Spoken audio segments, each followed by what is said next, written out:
a nation so beautifully rich and endowed with an abundance of resources, one is often faced with the question, why are there so many poor individuals?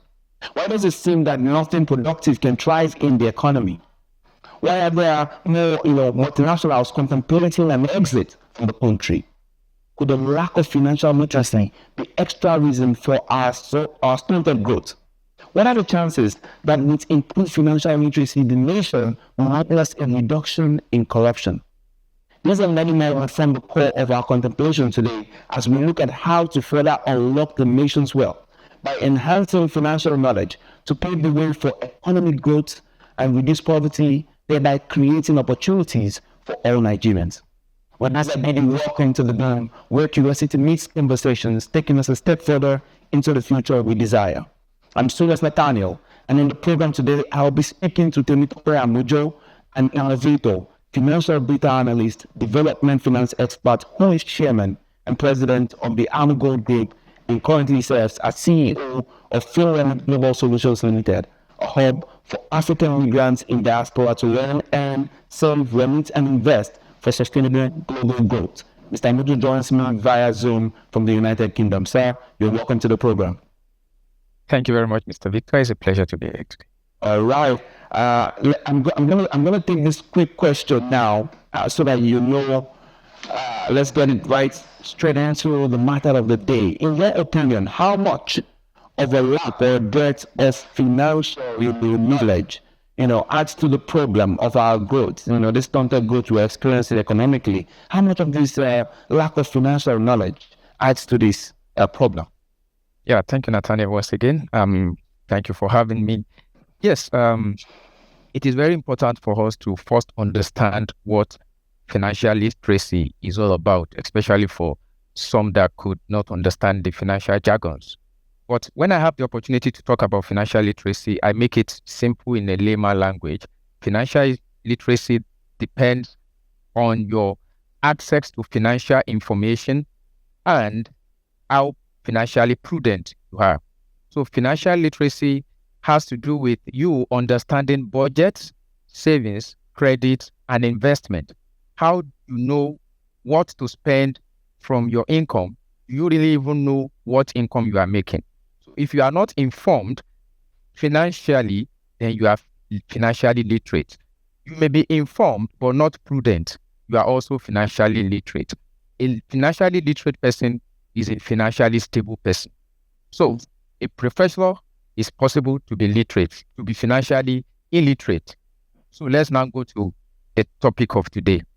How much of lack of financial literacy in Nigeria is responsible for our growth? You see, the truth is that no economy can grow without having a very strong budget, whether individually or as a government. Secondly, having a saving habit. Credit drives growth. We all know, both in the United Kingdom and even some other developed countries, an economy that have a good structure for credit drive growth quickly, and also investment. Because when you get credit, you have to invest it properly. So talking about data, it is in record that about 60, and even recently the report from EFINA, that's the Enhancing Financial Innovation Access, shows that 74% of Nigerians now have access to financial services, which implies that we are having a kind of an increase in financial inclusion. However, 31%, just about 31% are financially literate, meaning that activities, access to financial services does not mean activity. So a lot of people could have access, but how active is your bank account? How many deposits is going into your bank account? Do we really have financial history? So all of these things are factors that are limiting our growth as a country. If, for example, in the United Kingdom, you want to buy a car, you can buy a car and buy it on credit. But in Nigeria, when even we have access to credit, it is being misused. There are some of them have been abused, a lot of diversion, lack of financial data.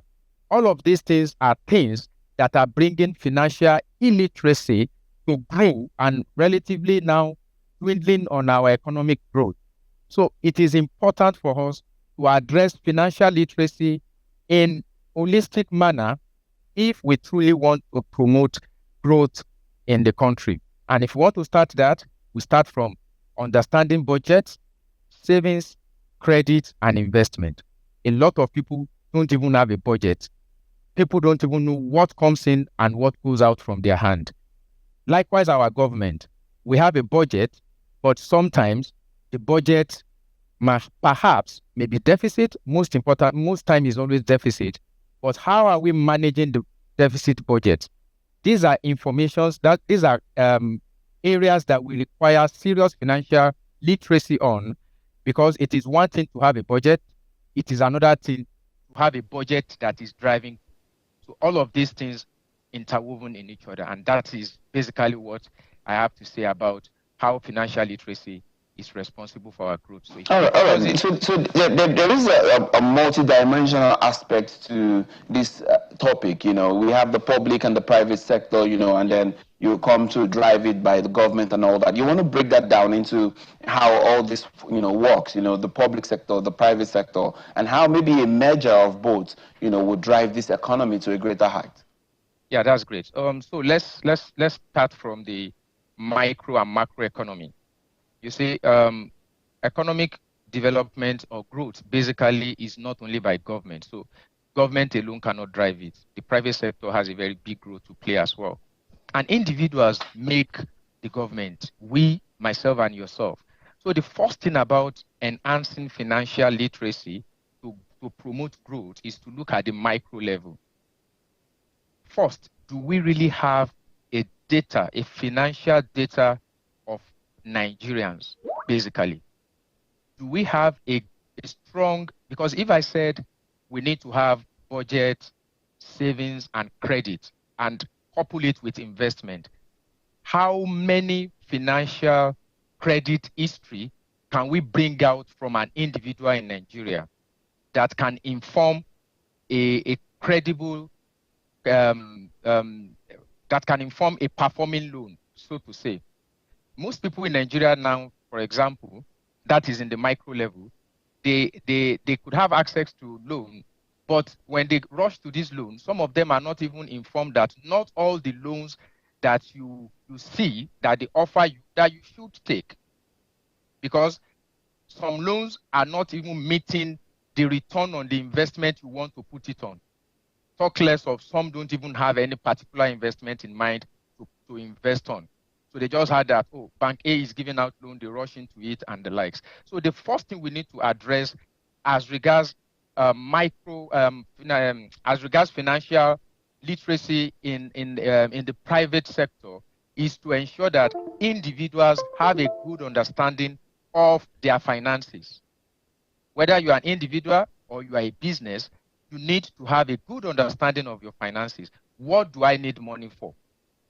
This particular thing that I'm needing this money for, what do I want to use it for? If what I have an instance that I have offer from banks that they want to give you X amount of loan, the first thing I ask them is, what is the return, the interest rate? And I do the amortization schedule, and I later get to see that what I'm going to put this money to do cannot even pay back the accumulated principal and the interest. I have to turn it down. So how many companies are well informed about these things to know that a particular loan they are about to take is going to be bad ab initio? So we need to be adequately informed that not all financial offers are what we should jump at. And look at loan sharks in Nigeria that happened sometimes before the CBN came in. A lot of banks gives out loan blindly to people, and Nigerians take it even when they are not even in need of it. So this financial literacy is now reducing purchasing power. People are taking one loan from one side to settle another loan, thereby leading to round tripping. So that is on the micro, that is the private sector. Then on the public sector, financial literacy has to do with we not adequately matching our finances as public sector. There is what we call mismatch in finance. You cannot borrow short You cannot borrow short and invest long. What it means is that when you get the money you are paying back in 3 months, you should not put it on an investment that will not yield return in 1 year. So all of these financial information are very key. And when you are taking a long-term loan, you should not use it for short-term purpose. Because take, for example, we're taking trillions of dollars, for example, as loan from the World Bank or wherever. We should not use such to fund operational expenses like payment of salary or anything. It should go to infrastructure. It should go to things that would promote, that would pay back in a long term so that the loan could be performing. Now talking about government budget. At the public sector, government need to understand that deficit budget can be financed with innovative financing. Take, for example, migrant remittances, which we at FinRemit are working on. So government can take advantage of the diaspora to fund their deficit budget. And all of this requires financial information. So how do we now balance this trend? The first thing is, how much of the people does the government know? Do we have a reliable data, financial data that has integrity? Because there's what we call data integrity. So do we have a reliable financial data that can inform performing credit? If you want to buy a phone in the UK, you can buy it on credit. You want to buy a car, buy it on credit. You need a house, buy it on credit. These are things that is driving activity. So when you have a bank account that is not active, is as good as just being excluded. So government should start financial education by promoting financial data integrity. We need to have database of people and their financial history. The second thing that we need to do to synchronize micro and macro is looking at integrating financial education into our educational curriculum.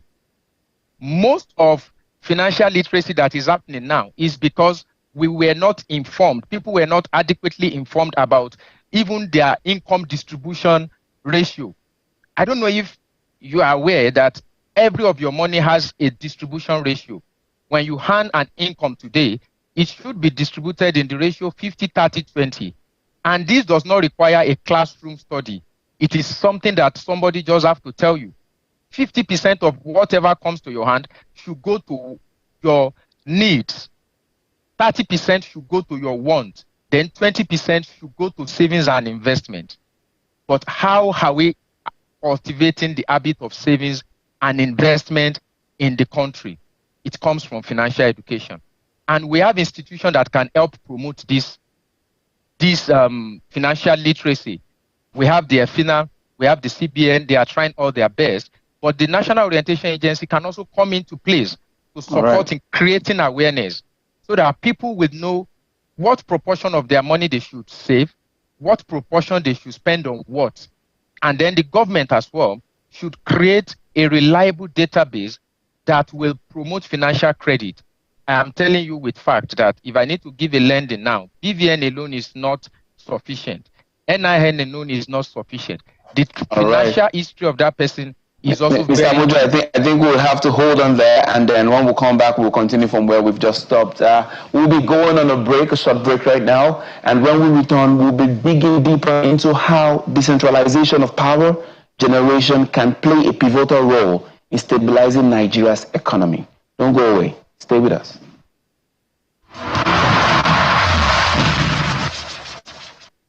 Welcome back. You're still watching The Beam coming to you live from our studios in Abuja. Mr. Temitope Amujo is still here with us via Zoom, and we're still looking at how to further unlock the nation's wealth by enhancing financial knowledge. Mr. Amujo, thank you for having discussed this so far. Let's get deeper. There's a generation, the Gen Z generation, and studies are saying, hey, even in Nigeria, they are among the poorest. They're really broke.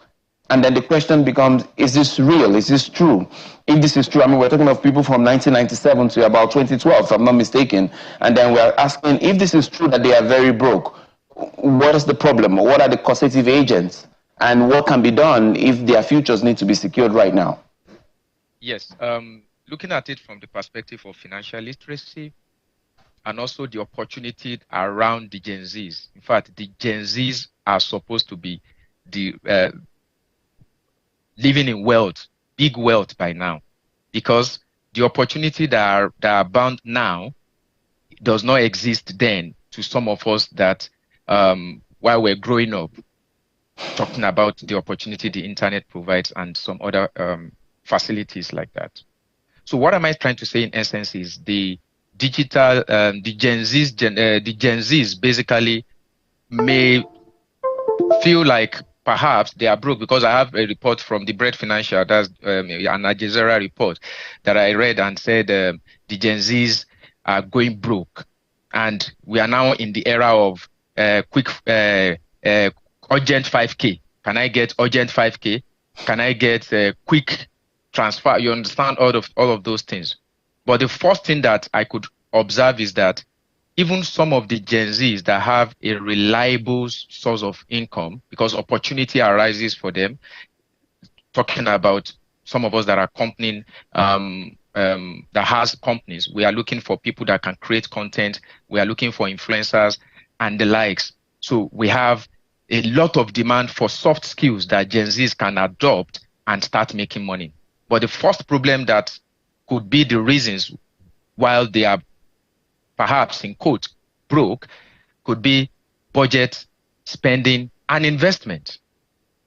How are they really budgeting for what comes into their hand and what goes out? How are they monitoring and managing their spendings? And are they really looking at investment as an avenue to secure their future, just like you said? And if they are looking at investment, what sort of investment are the Gen Zs looking at? Because when you look at it critically, you will look at various opportunity around that an average person. I remember my time when we were growing up, we go to shops around and tell them, I can help you package advert. I can help you do this. The Gen Zs of today are not lazy. Let's be sincere to ourselves.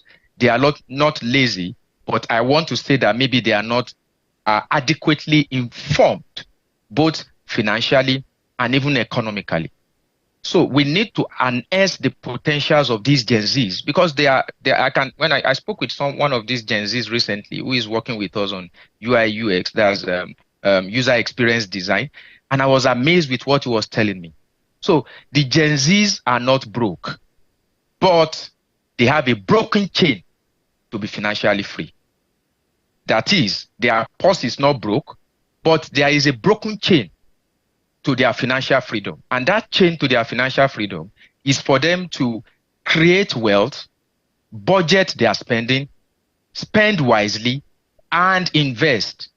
If those things are not in place, they will still keep asking for urgent 5K, quick 5K, assist. So all of these things requires, then basically we also need the government to also assist in creating an enabling environment for them to strive. Look at talent from content creation now. Look at what is happening in the media entertainment industry now. You see some of these content creators earning £5,000 per month, but the moment they earn this money, they lavish it. What is that investment plan that they have? Not all of them. Let me not generalize, because it's not too. I shouldn't generalize now, because a huge potential, a proportion of them are also investing. But when you are investing, what are you investing on? Are you investing on a solo investment or activity-driven investment? Okay, so if you were going to advise them, which investment do you think they should put their money into? Yes, looking at investment, you see, investment should be multifaceted, so to say. If you invest in online activity, blah, blah, blah, you are only promoting an already empowered business. I'm not saying don't buy shares. I'm not saying don't invest in Amazon shares or something, but invest in value creation, value addition. That is what Nigeria needs now. We cannot continue to depend on dollar. We cannot continue to depend on pounds. We need to also create value from what we have. And that is why China is better, is growing fast. They have produced more than what the 1.4 billion population will consume. So they are now producing for other manufacturers as OEM and the like, not even for themselves to consume anymore. So Gen Zs should please invest in value addition. Take, for example, I have a shea butter processing factory. I know how many rural women are working with us. I know how many jobs we have created, over 110 jobs.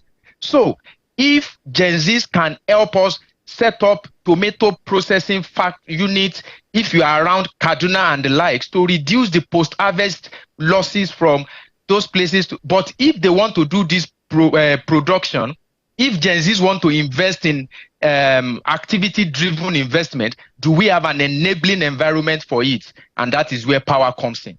All right. So these are discouraging factors, but like we still need to challenge ourselves. Now let's go into it. The decentralization of power. You have been talking about that. How does this, help this economy? You say decentralize the power generation. How will it play a greater role in the development we're looking at right now? Yeah, thank you very much, Nathaniel. You see, the truth is this discussion is just linking into each other and is getting momentum now. You see, the fact is I have challenged the youth, the Gen Zs, that when they make money, they should invest it in Nigeria.